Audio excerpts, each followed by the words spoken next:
네, 여러분 드디어 왔습니다. 네, 이 순간들이 이제 그 말씀이 이제 거의 이제 한 줄씩만 있는.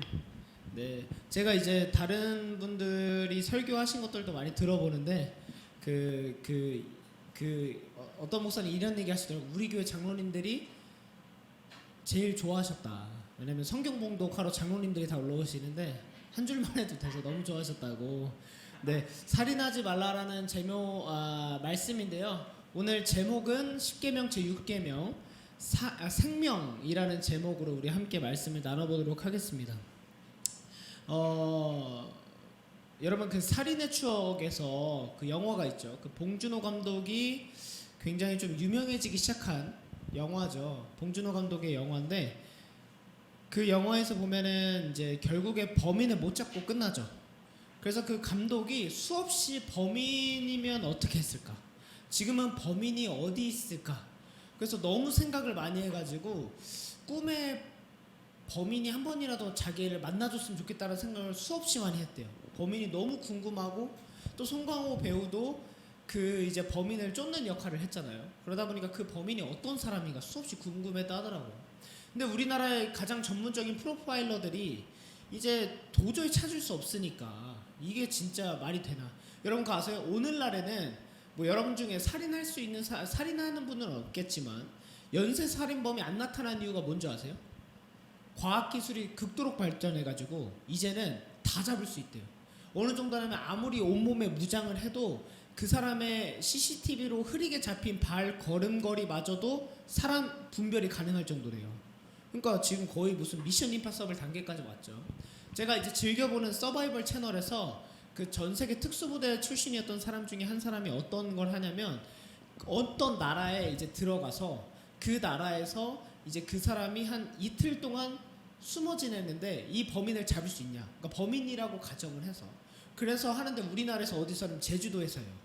제주도에서 하는데 제주도면 그래도 우리나라 중에 뭐 예를 들면 막 뭐 서울처럼 막 그런 도시는 아니니까 숨을 수 있겠지 했는데 실패해요. 우리나라에서 실패해요. 거의 성공하거든요. 이 사람이 진짜 1박 2일 동안 지독하게 밥도 절대 안 먹고 잠도 거의 안 자면서 막 사람들이 그래서 제주도에서 어떻게까지 하냐면 쫓기다 갈 데 없어서 제주도 바다까지 들어가요. 들어가서 진짜 이렇게 타이어 붙잡고 죽은 듯이 있다가 경찰이 이렇게 해서 없는 것 같으면 잠깐 입만 숨쉬고 이럴 정도로 하는데도 잡혀요. 그래서 왜 잡히나 알아봤더니 우리나라는 CCTV가 없는 데가 없다. 이래요. 이제 더 이상 거의 연쇄살인마가 나올 수 없다고 합니다. 그래서 이 프로파일러들이 너무 답답하고 힘드니까 어떡하냐 고민을 하다가 그러면 이 연쇄살인범의 마음을 제일 잘 아는 사이코패스를 찾아가자 해서 아마 유영철이었던 것 같아요. 그래서 감방에 있는 유영철을 찾아가서 야, 너 이 사람이 지금 어떻게 하고 있겠냐? 왜 안 잡히냐? 그랬더니 이러더라고요. 유영철이 한 얘기인데 아마 둘 중에 하나다. 이미 깜빵에 있어서 못 잡던지 아니면 죽었을 거다. 왜냐면 이 살인의 맛을 경험한 이 연쇄살인마들 아니면 사이코패스들은요 절대 멈출 수 없대요. 우리가 이런 얘기 하잖아요. 마약범을 잡을 수 있는 이유는 1년 안에 다시 마약을 안 할 수가 없대요. 한번 맛보면. 그러니까 뭐 이제 막 예를 들어서 우리 최근에 우리나라 연예인들의 그 마약 그런 것도 있었잖아요. 그 마약범들이 이제 마약에 한번 빠지고 나면 그 쾌락을 잊을 수가 없어가지고 다시 그걸 찾는데요 무조건. 그러니까 잡힌대요. 뭐 온몸에 머리털을 밀고 해도 잡을 수밖에 없다 하더라고요. 실제로 그 범인은 그 연쇄살인범이 아닌 다른 것으로 깜빵에 있었고요. 깜빵에서 이제 결국에 그 제가 알기로는 스스로 생을 마감을 했어요. 네. 왜냐면 그래서 그것도 그렇게 얘기하더라고요. 프로파일러들이 얘기한 게 연쇄살인범들이 깜빵에서 생을 마감하는 가장 큰 이유는 더 이상 그 살인을 할 수 없으니까 마지막 살인을 자기로 선택을 하는 거래요. 굉장히 무서운 말이죠. 그러니까 이렇더라고요. 자살한 게 아니다. 자기를 마지막으로 살해한 거다. 그런 얘기를 하더라고요. 굉장히 무서운 말이죠. 오늘 제목은 살인하지 말라라는 제목인데요. 우리가 이 살인이 무엇인가? 제가 이제 보통 원어적인 해석도 많이 해드리죠. 살인의 원어적 해석은 뭐냐면 그냥 사람을 죽인다라는 거예요. 원어를 봐서 원어에 뭐 깊이 있는 설명이 있으면 더 설명하기 좋을 텐데 그냥 단순해요. 사람을 죽이는 게 살인이에요. 그러면 우리가 살인이라는 건 사람의 생명을 앗아가는 거잖아요. 그럼 이 생명이 뭔지서부터 한번 우리가 함께 살펴보면 좋을 것 같습니다. 여러분, 우리 모든 사람들의 생명은 어디서 왔습니까? 어디서부터 왔어요? 우리 생명이 누구로부터 왔어요? 하나님으로부터 왔죠. 그렇죠? 그럼 하나님은 어디로부터 왔습니까? 그렇죠? 우리 이름, 하나님의 존재에 대한 설교를 할 때 하나님은 스스로 있는 자다라고 말씀을 드렸죠. 하나님은 스스로 계신 분이고 하나님을 제외한 모든 생명은 다 하나님께 부여받은 것이죠. 하나님께서 세상을 6일 동안 창조하실 동안 모든 생명을 다 지으셨죠. 뭐 빛과 빛이 어둠이 있었는데 빛이 있었고, 빛과 물, 하늘, 땅, 나팔, 물고기, 새, 동물들과 인간들을 만드셨잖아요. 근데 그 중에서 하나님께서 특별하게 지으신, 특별하게 창조하신 존재가 있는데 그게 바로 누굴까요? 우리죠. 우리 같은 사람이죠. 하나님께서 사람만 특별히 지으셨단 말이에요. 창세기 1장 26절 말씀인데요. 우리 PPT로 준비했어요. 오늘 좀 읽어볼 말씀이 많아요. 그래서 우리 한 목소리로 같이 읽어보겠습니다. 시작. 우리가 우리의 형상을 따라서 우리의 모양대로 사람을 만들자. 여러분, 어떻게 되어 있습니까? 하나님께서 사람을 만드실 때만 사용하신 표현이 있어요. 하나님이 말씀하시기를 우리가 누구의 형상을 따라서? 우리의 형상을 따라서 또 우리의 모양대로 사람을 만들자라고 하셨어요. 여러분, 한 가지 이상한 거, 여기서 이 말씀에서 특징적으로 봐야 할 건 두 가지요. 하나님이 말씀하셨는데 하나님이 자신을 어떻게 표현하고 있어요? 우리라고 표현을 하죠. 뭔가 이상하잖아요. 하나님 한 분인데 왜 우리라고 표현을 하셨을까요? 네, 맞습니다. 이게 바로 하나님의 연합 사역을 나타내는 거예요.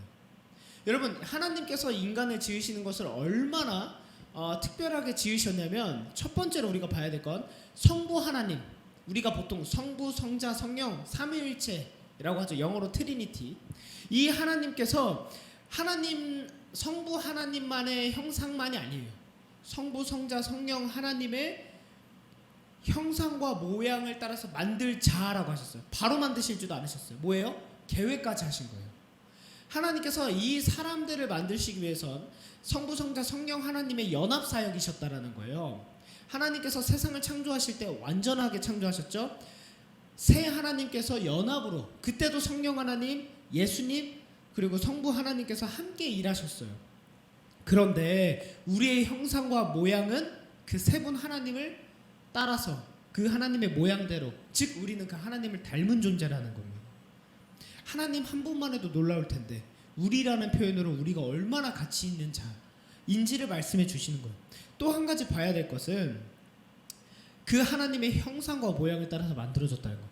하나님만이 완전하신 존재죠. 어제 우리 소라 회장님과 톡을 하는데, 제가 이제 막 이번 주 막 집회도 계속 있고 또 막 이사도 있고 막 이러다 보니까 너무 정신이 없어서 설교 준비가 좀 늦게 끝났어요. 그래서 또 죄송하게 우리 소라 회장님의 빨리 주무셔야 될 시간에 제가 밤 11시 넘어가지고 또 말씀을 이것만 추가해달라고 죄송한 마음으로 이제 부탁드렸는데, 네, 그랬는데 이제 우리 소라 회장님이 이제 그 사역자의 마음을 품으시더라고요. 회장님이시다 보니까 예배 시간에 이제 안 오는 사람들이 너무 안타깝다는 이런 표현을 해주셨는데, 이게 약간 사역자 마음인데, 그래서 그만큼 책임감이 있으시구나.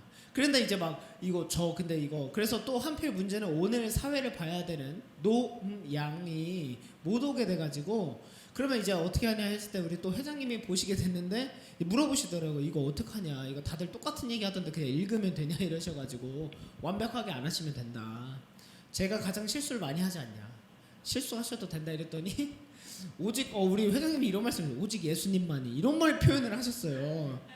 제가 어제 밤에 은혜가 충만했습니다. 은혜를 받았어요. 제가 하나님만이 완전하시잖아요. 우리 모든 인간은 실수할 수밖에 없어요.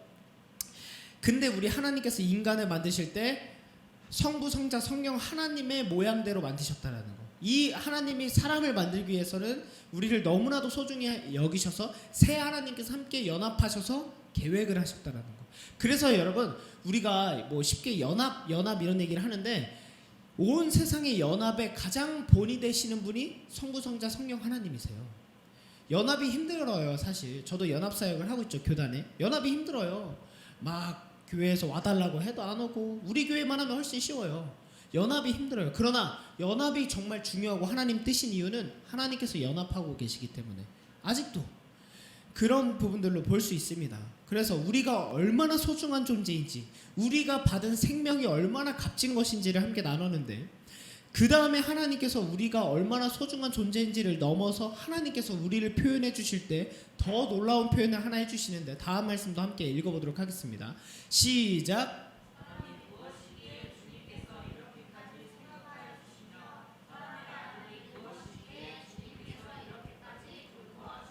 네, 5절입니다. 조금 못하게 하시고 그에게 존귀하고 영화로운 왕관을 씌워주셨습니다. 여러분, 이 다윗의 고백이거든요. 참 다윗의 고백을 보면은 정말 이 인간적으로 와닿는 것도 많고 하나님의 마음을 참 잘 헤아리는 게 많아요. 그러니까 하나님께서 오죽하면 다윗을 하나님 마음에 합한 자라고 했겠어요? 4절에 보면 이렇게 말해요. 다윗이 감격해가지고, 아니 사람이 도대체 어떤 존재이길래 하나님께서 이 사람을 이렇게까지 생각해 주시냐 이거죠. 네? 그리고 사람이 뭐 어떤 존재길래 주님께서 이렇게까지 우리를 돌봐주시고 헤아려 주시냐 이거죠. 5절의 말씀이 이런 놀라운 표현을 해요. 주님께서는 사람을 하나님보다 조금 못하게 하셨대요. 여러분, 우리가 흔히 이런 생각을 하죠. 막 하나님 아래는 천사 아니야? 막 이런 생각들도 했죠. 우리에게 없는 뭐 날개 있다고 보고, 뭐 실제로 봐야겠지만 하나님 아래는 천사고 그 다음이 사람 아니까 이런 생각을 많이 하는. 아니에요. 하나님 다음은 하나님보다 조금 못한 존재는 사람밖에 없습니다.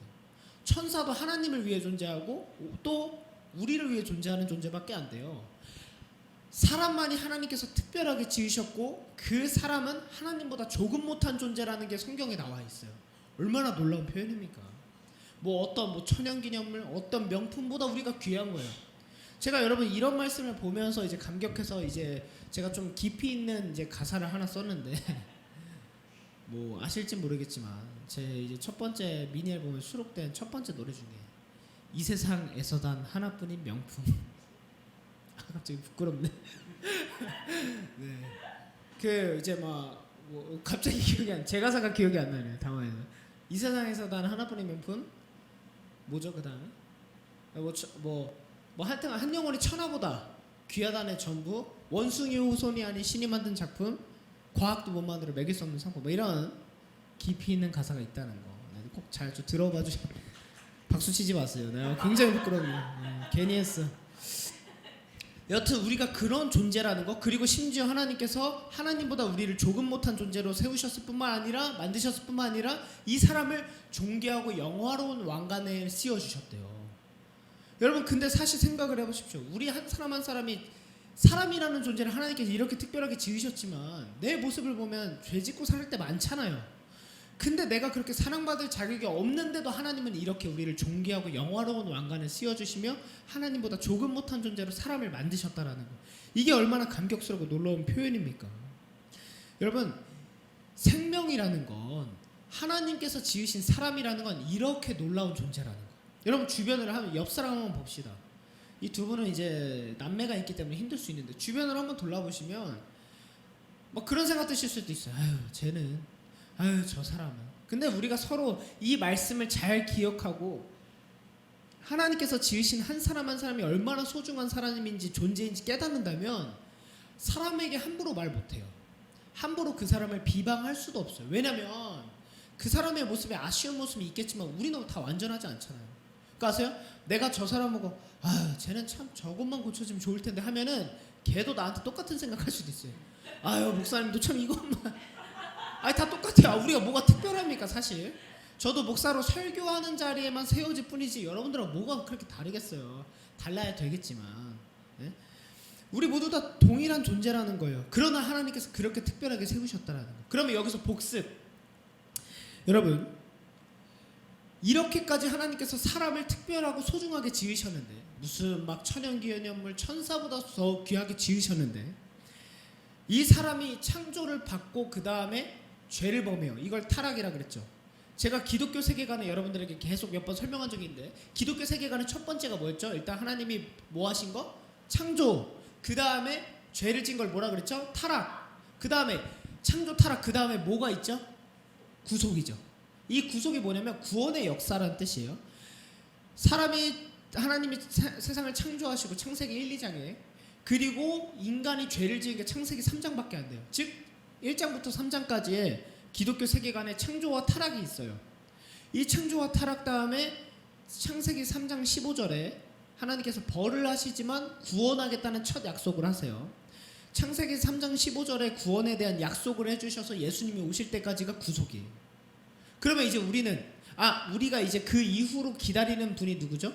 예수님, 재림을 기다리는 거죠. 그래서 창타구제, 따라해볼게요. 창타구제. 우리가 이런 부분들을 기억하고 외울 필요가 있어요. 창조, 기독교 세계관이란 창조, 타락, 구속, 재림. 제가 한 번씩 또 물어볼 테니까 잘 기억을 해주시고, 특히 신대원 가시는 두 분은 꼭 아셔야 되는 내용이라는 거. 네, 이렇게 돼 있죠. 근데 인류의 타락에 대해서 한번 설명을 해볼게요. 여러분, 하나님께서 우리 이렇게 가치 있게 지으셨는데 죄가 들어와요. 죄가. 하나님이 하지 말라고 한 거 딱 한 가지 있었죠. 다 해라. 너 이 에덴 동산 하나님 나라에서 다 누려라. 먹고 싶은 거 마음껏 먹고. 너네가 하는 이름 다 지어주고, 이름 지어주는 건 사람에게 하나님보다 조금 못한 존재라는 그 명예와 힘을 부여해주신 거예요. 말한테 말하면 걔가 말이 돼버리는 거거든요. 그 정도로 힘을 주셨어요. 다 해라. 근데 하나만 하지 마. 선악을 알게 하는 나무의 열매는 따먹지 마라. 왜? 하나님께서 사람을 조금 못한 존재라는 건 다 하게 하되 딱 하나 못하게 하신 거예요. 왜? 너가 신이 아니라는 걸 기억해. 너가 하나님 아닌 것만 기억해. 다 해도 되는데 넌 하나님 아니야. 내가 하나님이니까 넌 내 앞에서만 순종하면 돼. 이거거든요. 근데 사람이 다 누릴 수 있는데 99까지 누릴 수 있는데 한 가지가 아쉬운 거예요. 뱀이 꽃이죠. 여자가 먹죠. 남자도 먹게 되죠. 죄를 저버리죠. 이게 바로 타락이에요. 그 죄의 본질은 뭐냐면, 죄란 무엇이냐라고 하면은 내가 하나님인 것처럼 생각을 하는 거예요. 여러분, 우리 하나님 아니잖아요. 내가 하나님 것처럼 여기는 게 죄예요. 생각을 해보세요. 예를 들어서 우리가 많이 짓는 죄가 뭐가 있을까? 살인은 거의 여러분 살인하시는 분은 이 자리에 없겠죠. 나라에서 지으신 특급 호텔 이런 데 가 계시잖아요. 깜빵이라는. 거의 우리가 살인 같은 건 안 짓겠지만 우리가 예를 들면 남을 비방하는 거, 아니면 막 누군가를 막 예를 들어서 막 정말 인격 모독을 한다던가, 아니면 또 뭐가 있을까요? 하지 말아야 할 하나님이 기뻐하시지 않는 행위들을 우리가 계속 한다라는 건 뭐예요? 그것만 하나님이 하지 말라고 하셨는데 그걸 선택한다라는 거. 난 내 멋대로 살겠어. 내 이 순간만큼은 내가 하나님 돼서 내가 하고 싶은 대로만 선택을 할 거야. 똑같은 거예요. 이게 바로 죄의 본질입니다. 그래서 아담과 하와가 죄를 짓죠. 그래서 에덴 동산에 쫓겨나죠. 근데 이 땅에 쫓겨난, 이 지구로 쫓겨난 아담과 하와가 이제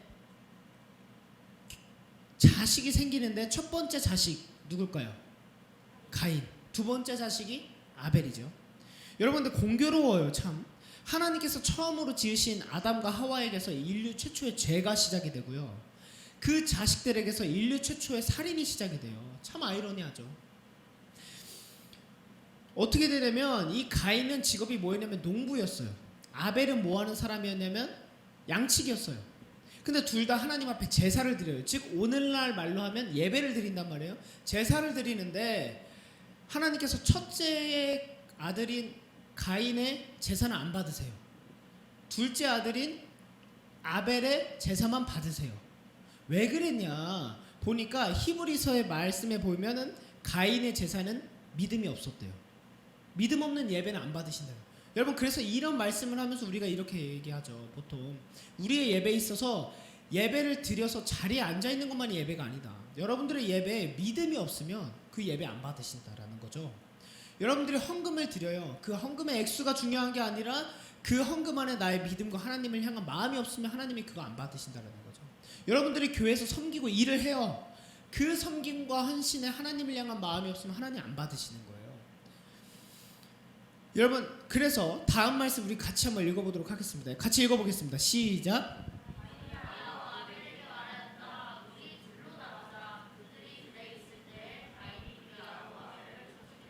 네, 여러분 진짜 무서운 표현이죠. 인류 최초의 살인 현장에 생생한 말씀을 여러분 보고 있는데, 그러니까 가인이 시기 질투가 난 거예요. 아벨한테. 동생인데 내 예배를 안 받는데 제 예배를 받아? 그래서 어떻게 해요? 동생아, 우리 들로 나가자. 사람 없는 곳으로 간 거예요. 죄의 특징, 은밀하죠. 사람들이 없는 곳을 찾아다니죠. 죄는 들로 나가요. 둘밖에 없었겠죠. 거기서 어떻게 해요? 들에 있을 때 가인이 아우를 쳐 죽여요. 여러분, 쳐서 죽인다는 건 뭔지 아세요? 진짜 때려 죽인 거예요, 동생을. 여러분, 진짜 무서운 표현 아닙니까? 근데 더 충격적인 거 생각을 해보세요. 하나님께 창조하시고 죄가 임했는데, 죄가 하나님으로부터 났습니까? 인간으로부터 났습니까? 하나님이 만드신 게 아니잖아요. 하나님이 죄를 우리에게 알려주신 게 아니잖아요. 인간이 죄를 졌죠. 근데 생각을 해보세요. 창조 때부터 이때까지잖아요. 하나님께서 사람에게 어떻게 하면 사람을 죽일 수 있는지 알려주셨어요? 아니죠. 근데 가인이 어떻게 아벨을 죽일 수 있었을까요? 생각을 한번 해보세요. 그냥 가인이 동생을 죽인다라는 거, 내가 이렇게 하면 얘가 죽겠다, 어떻게 알았을까요? 이게 바로 죄의 무서움인 거예요. 여러분, 사실 죄는 가르쳐주지 않아도요, 그 죄는요 더욱더 깊이 탐구하게 되고 빠져들게 되고 알아가게 되는 본성이 있어요. 그래서 이제 막 그런 이제 목사님들께서 유명한 외국의 목사님들도 예를 들면은 포르노 중독이나 막 이런 거에 대해서 얘기를 할 때 하지 말아야 될 이유, 포르노를 보지 말아야 될 이유 중에 하나가, 처음에는 그냥 그냥 일반 관계 맺는 정도 영상에서 만족을 하게 되는데, 이 죄라는 게 무서운 게 더 깊이 있는 걸 탐구하게 되는 거예요. 그러다 보니까 더 가학적인 거, 더 봐서는 안 되는 거, 인간의 하지 않아야 할 모습들까지도 탐구하게 되고 거기에 매혹되게 된다는 거. 죄는 이런 현상이 있죠. 더욱더 빠져들게 된다는 거. 여러분, 하나님께서 가르쳐 주시지도 않은 살인을 가인이 행해버립니다. 무슨 마음 때문이에요? 미워하는 마음, 시기하는 마음, 질투하는 마음 때문인 거죠. 인류 최초의 살인이 여기서 일어나죠. 누구도 가르쳐주지 않았던 살인이 일어납니다. 죄로부터 나온 것이죠. 다시 생각을 해봅시다. 이걸 계속해서 여러분들이 세팅을 하셔야 돼요. 생명은 하나님께로부터 났죠. 죄는 누구로부터 왔습니까? 사람으로부터 났다라는 거. 그러면 하나님께서 생명을 만드셨는데 그 생명의 주관자가 누구세요? 하나님이시죠. 우리가 그래서 하나님을 창조하신 분뿐만 아니라 온 세상을 다스리는 주님이라 그래서 제가 하나님을 뭐라고 표현한다고 했어요? 세 글자로 창조주라고 했죠. 하나님이 우리를 만드셨을 뿐만 아니라 우리를 다스리신다. 그래서 어려운 말 중에 우리나라 막 어른들이 기도하실 때도 막 이런 표현을 하신다면 생사화복을 주관하시는 하나님, 이런 표현도 쓰신단 말이에요. 뭐냐면 생명과 죽음, 그리고 우리에게 일어나는 화, 그리고 복, 이 모든 것들을 다 주관하시는 분이 하나님이라는 거예요. 그러면 우리의 생명조차도 하나님께 달려있죠. 우리가 이 땅에 태어나는 것도 하나님 뜻인 거고, 우리가 이 세상에서 죽는 것도 하나님 뜻이에요. 그쵸? 근데 우리가 언제까지 살다 죽을지 모르지만 그 하나님의 때 안에 우리의 생명이 있는데, 그 때를 벗어나서 인간이 그 하나님의 때가 오지도 않았는데 선택을 해서 누군가를 죽인다? 이건 뭐예요? 단순히 생명을 죽이는 걸 넘어서 더 큰 죄인 거예요. 하나님의 주권을 부정해버리는 거예요. 내가 하나님인 거예요. 여러분, 그래서 살인은 정말 가장 하지 않아야 할 행위 중 하나인 거죠. 단순히 그 사람의 인격체를 죽이는 걸 넘어서, 다시 말씀드리면 하나님의 모양과 형상을 닮은 이 귀한 사람을, 또 이 사람의 생명과 죽음은 하나님께 달려있는데 그 하나님께 달려있는 생명을 감히 인간이, 하나님께서 그 사람의 생명을 마감하게 하지도 않으셨는데 인간으로 인해서 생명을 끊어버린다라는 거, 하나님의 주권을 침범하는 거. 그래서 원어로 생명이라는 단어는 라차흐라고 되어 있는데, 아까 원어적인 뜻이 사람을 죽이다 했죠. 근데 조금 더 깊은 뜻으로 들어가면 이런 뜻이 있어요. 산산조각 내버리다, 부셔버리다라는. 즉 뭐예요? 산산조각 낸다라는 건 뭐예요? 아예 여기서 그 존재 자체를 사라지게 한다라는 거죠. 없애버린다는 거. 죽이는 걸 넘어서, 죽여서 죽인다라는 건 뭐예요? 시체가 남잖아요. 그걸 넘어서 성경에서 말하는 살인은 산산조각, 즉 형태도 없이 사라져버리게 한다는 뜻이에요. 이게 말하는 성경에서의 살인인 거예요. 기독교적인 의미에서 살인은 절대 해서는 안 되는 이유가 이것인 거죠. 여러분, 창세기 9장 6절에 제가 읽어드리겠습니다. 이건 없어요. 사람은 하나님의 형상대로 지음을 받았으니 누구든지 사람을 죽인 자는 죽임을 당할 것이다. 여러분, 하나님께서 이런 표현을 하셨어요. 사람을 죽이는 자는 죽임을 당할 거다. 사랑의 하나님이 어떻게 이렇게 말씀할 수 있어? 왜 그랬을까요? 당시 고대 국가에는 우리나라처럼 법이 잘 있어요? 아니죠. 우리는 지금 법치국가에 사니까 법이 잘 돼 있죠. 당시에는 법이 없잖아요. 그러면 이게 잘못하다 보면 사람들이 법도 없으니까 그냥 사람을 짐승처럼 생각해서 마음에 안 들면 죽일 수 있는 거예요. 가인처럼. 그러니까 하나님께서 법을 내려버리신 거예요. 누구든지 생명을 죽이면 하나님께서 생명과 죽음을 다스리시는데 그 생명을 하나님께서 주관하신 걸 왜 누구든지 사람의 생명을 끊어버리는, 즉 하나님처럼 되고자 했다면 그 사람 죽을 거다. 이걸 만드신 거예요. 그래서 그 안에서 살인이 더 이상 일어나지 않도록 하나님께서 만드신 거예요. 여러분, 살인이라는 건 하나님의 거룩한 인격과 하나님의 존엄성을 훼손하는 심각한 신성모독적 행위였어요. 그리고 뿐만 아니라 하나님의 주권을 넘보는 일인 거예요. 단순히 그 어떤 죄를 떠나서 살인이라는 건 이런 거예요. 무슨 말씀인지 알겠죠? 제가 계속 설명해 드리고 있어요. 하나님의 주권에 도달하는 행위라는 거. 그러면 여러분, 오늘날 우리에게 말씀하시는 살인하지 말라라는 말씀을 어떻게 적용할 수 있을까? 여러분 중에서 제가 보니까, 제가 관상을 보진 않지만, 관상은 과학이란 말이지만 살인할 수 있는 분이 계실까요? 없겠죠. 우리 중에 그리고 아까 말씀드렸다시피 그렇게 하신 분들은 이미 우리나라 과학이 발전돼서 국립 호텔에 다 계시잖아요. 감옥에 다 계신단 말이에요. 다 먹여주고 재워주고 죽이지 않잖아요. 더 이상 우리나라에서도 사형 제도는 있어도 사람을 죽이진 않잖아요. 그런데 오늘날 우리에게 그럼 이 말씀이 어떻게 적용될지 마태복음 5장 21절 22절 말씀입니다. 함께 같이 읽어볼게요. 시작.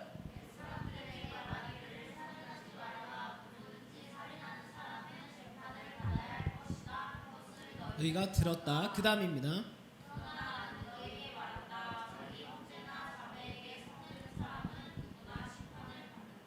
여러분, 여기서 예수님께서 살인에 대해서 말씀하시는데, 살인하지 말아라. 누구든지 살인하는 사람은 재판을 받아야 할 것이다 라는 걸 너희가 들었다. 이건 뭐냐면 구약에서 십계명으로부터 살인하지 말라는 말씀을 너희가 다 들었지. 예수님께서 신약시대에 있는 사람들에게 말씀하신 거예요.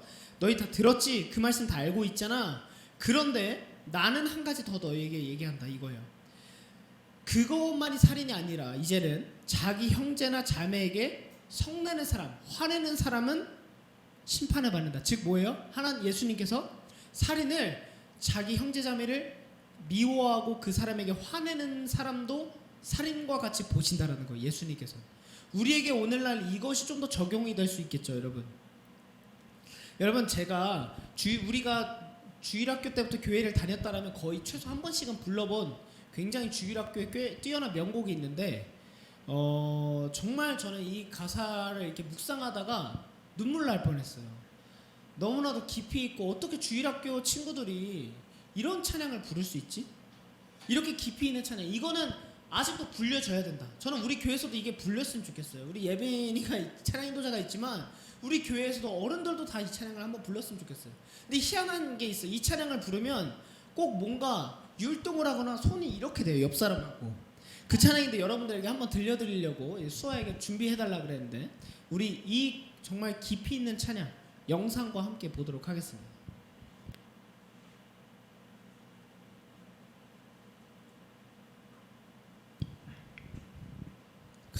벌써 감동이.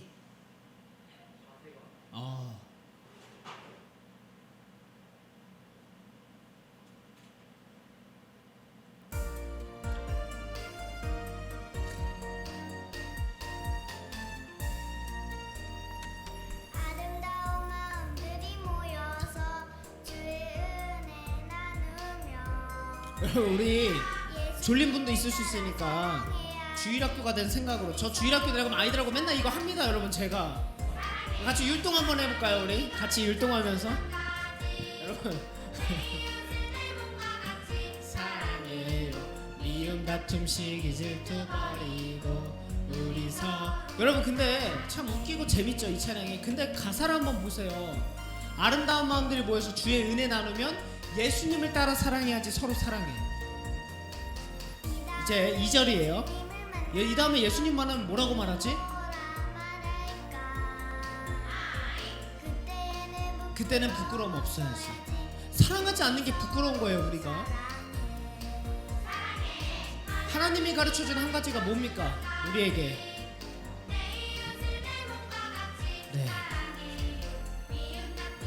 우리가 버려야 할 거 하나가 나와요. 미움, 다툼, 시기, 질투. 네, 여기까지 들어주시면 감사하겠습니다. 여러분 가사가 너무 감동적이지 않습니까?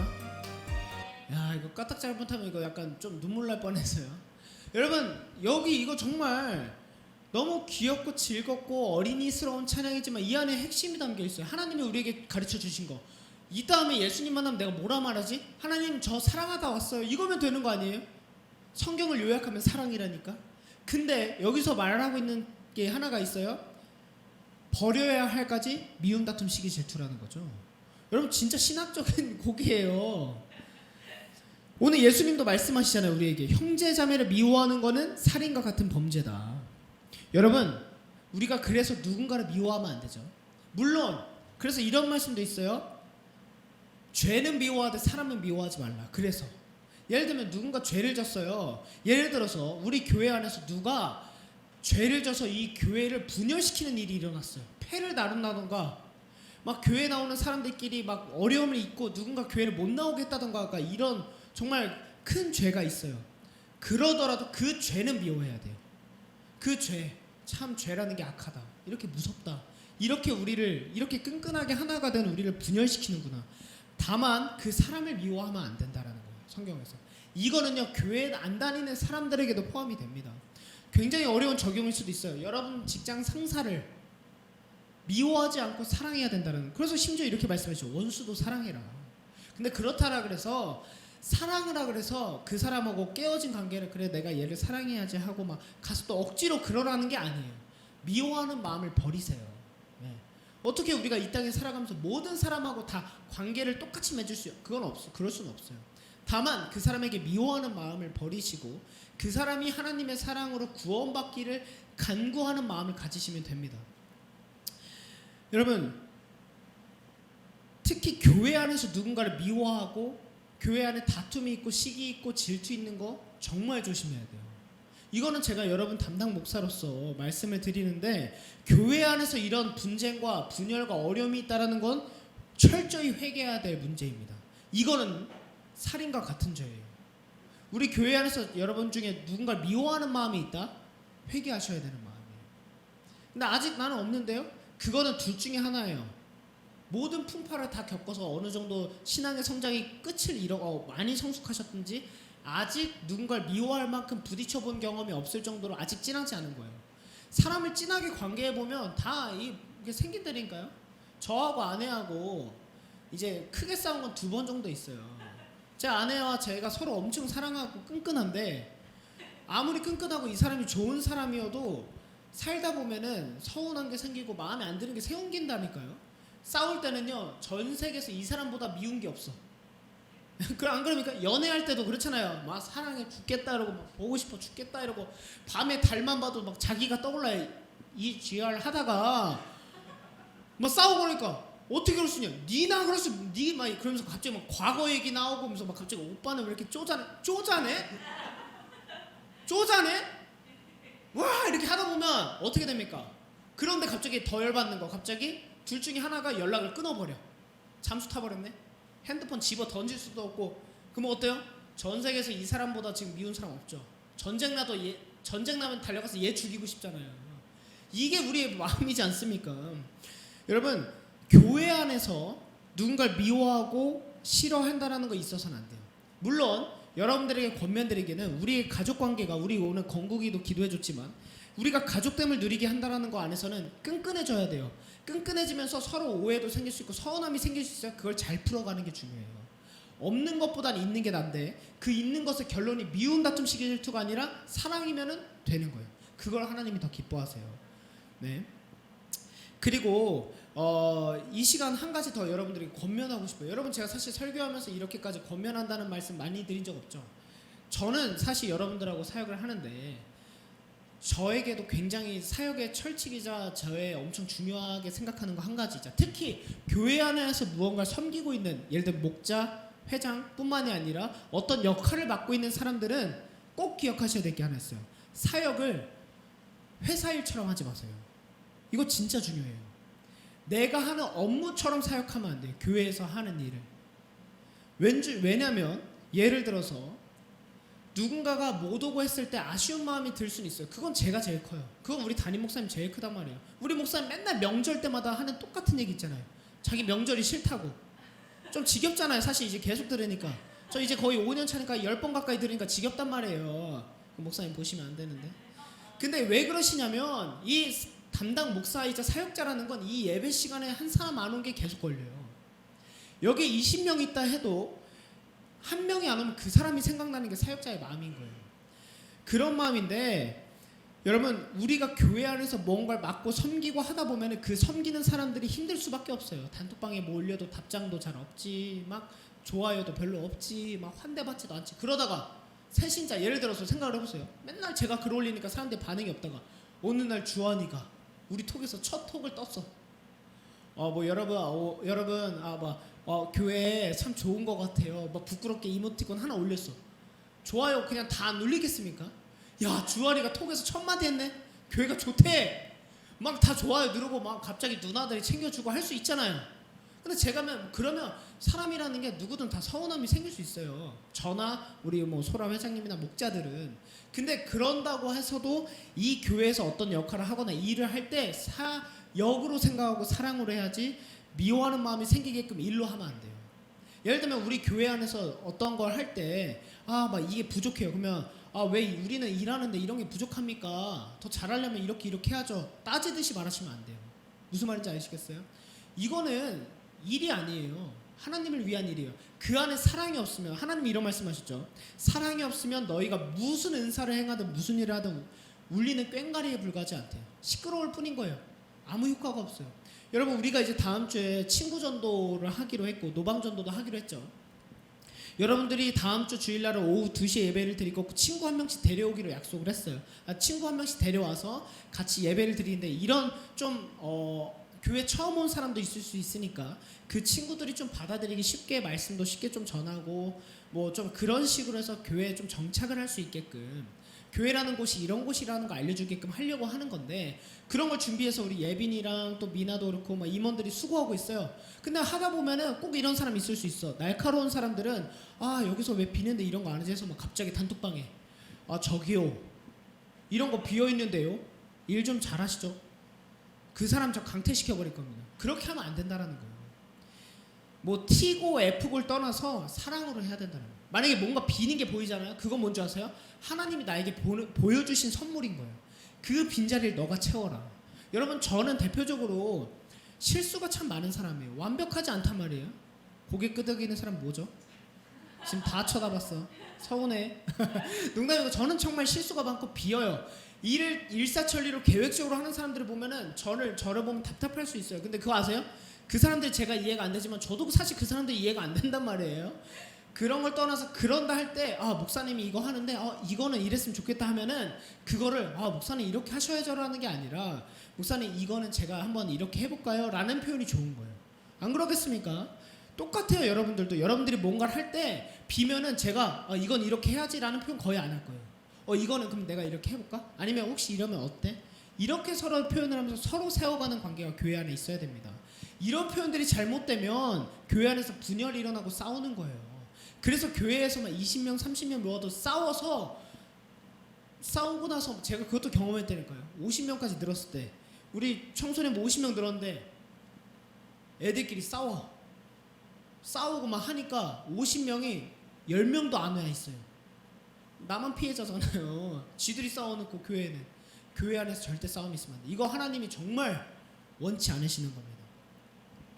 특히 조심해야 될 거 야고보서 3장 8절 말씀 함께 같이 보도록 하겠습니다. 같이 읽어보겠습니다. 시작.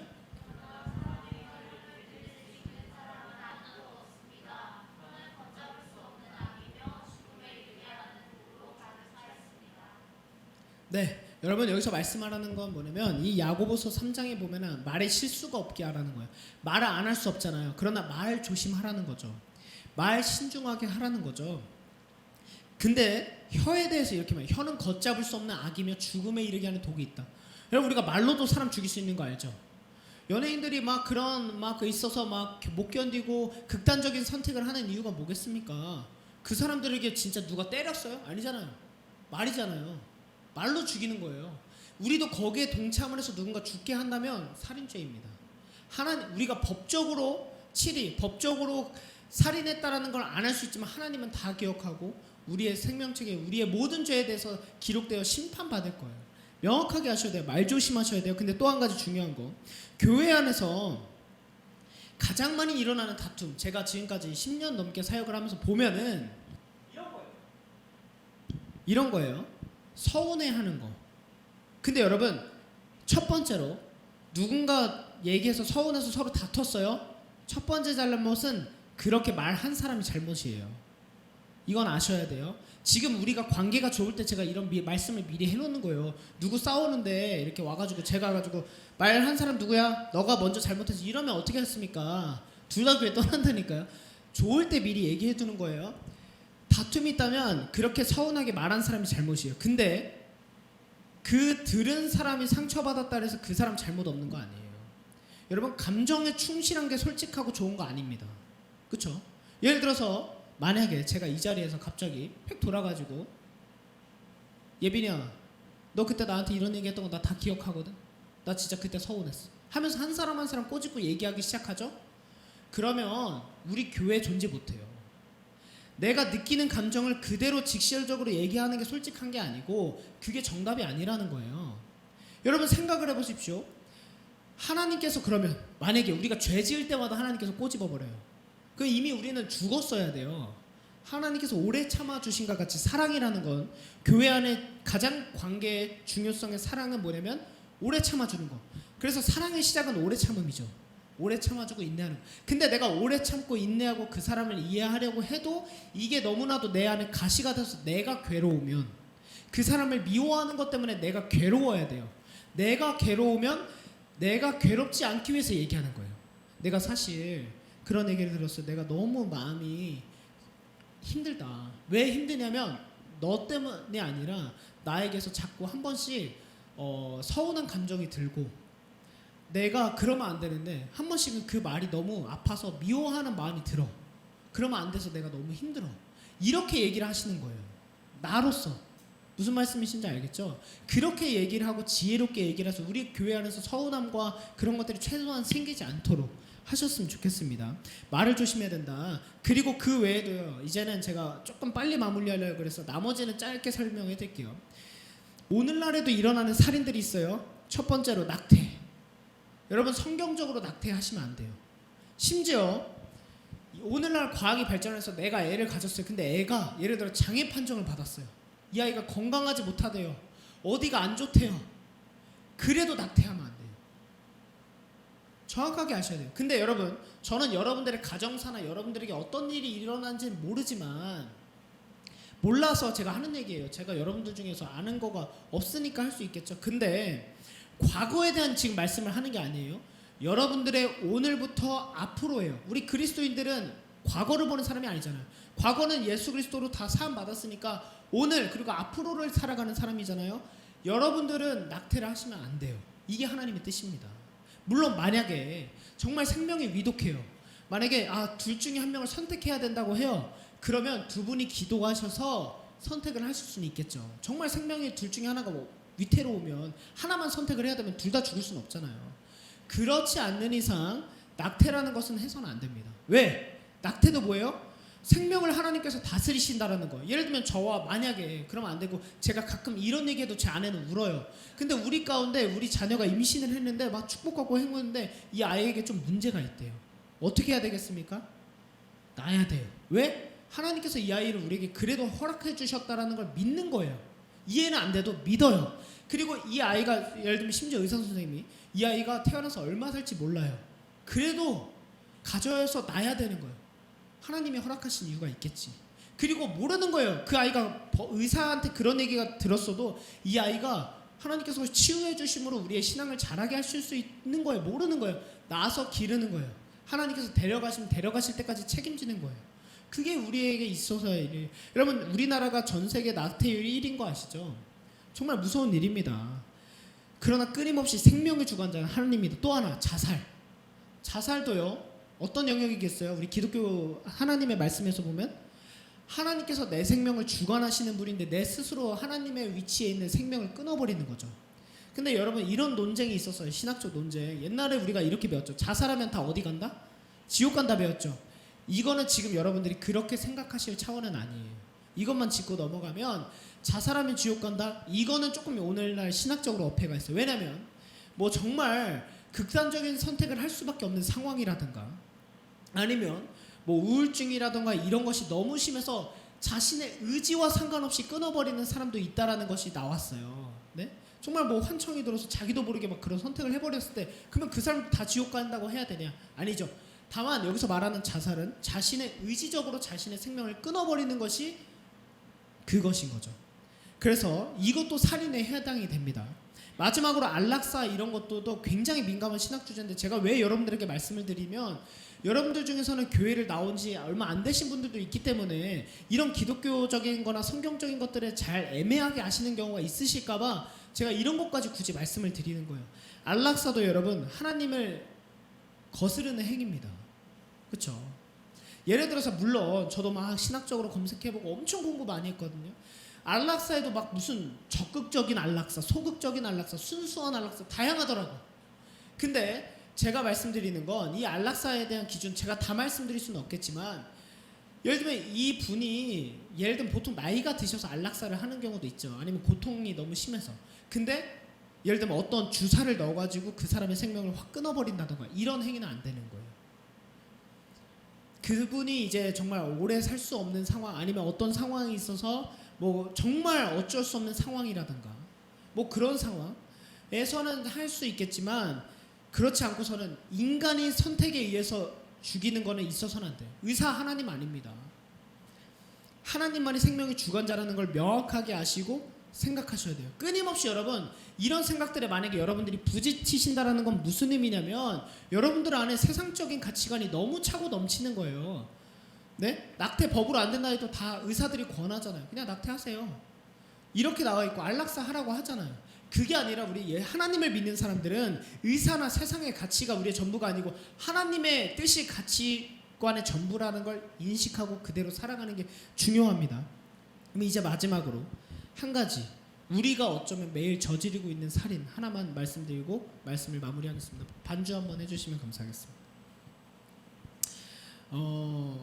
오늘 말씀 한번 같이 읽어볼게요. 그 다음 말씀인데요. 요한복음 말씀입니다. 네, 여러분 같이 마지막 큰 목소리로 한번 읽어보겠습니다. 시작. 그날은 6월절 준비일이고 때는 낮 12시쯤이었다. 빌라도가 유대 사람들에게 말하였다. 보시오, 당신들의 왕이오. 그들이 외쳤다. 없애버리시오, 없애버리시오. 그를 십자가에 못 박으시오. 빌라도가 그들에게 말하였다. 당신들의 왕을 십자가에 못 박으란 말이요. 대제사장들이 대답하였다. 우리에게 황제 폐하밖에는 왕이 없습니다. 여러분 정리해보면 생명을 주관하시는 분이 누구십니까? 하나님이시죠. 하나님께서 생명을 누려주세요. 살인, 생명을 끊어버리는 행위, 그 죄는 인간으로부터 나왔죠. 사람이 그렇게 소중한 존재라는 거. 근데 여러분 우리가 어쩌면 매일 저지르고 있는 살인이 있어요. 뭔지 아세요? 2000년 전에 못 박히신 그 십자가의 예수님을 우리는요 어쩌면 우리 매일의 삶을 통해서 또다시 예수님의 그 십자가의 못을 받고 있는 거예요. 무슨 말씀이냐면 여러분 이 말씀이 뭐냐면 진짜 웃겨요. 이 빌라도는요 유대인이 아니에요. 로마 사람으로서 거길 다스리는 사람이죠. 이 유대 사람들은 로마 사람들 극혐했다니까요. 우리나라로 따지면 우리나라 사람들이 일본 황제를 왕으로 인정했습니까? 아니잖아요. 그런데 예수님이 밉고 싫으니까 이 예수님 죽이라고 하면서 말도 안 되는 표현이에요. 예수님 우리의 왕 아닙니다. 오히려 로마인인 빌라도가 이렇게 자기가 이해 안 되는 거예요. 왜 예수 죽이라고 하지? 자기가 봤을 땐 죄가 그렇게 없는데? 그런데 막 시위하는 거예요. 없애라고, 예수 죽이라고 막 이러는 거예요. 그러니까 빌라도가 이해 안 돼서 그래.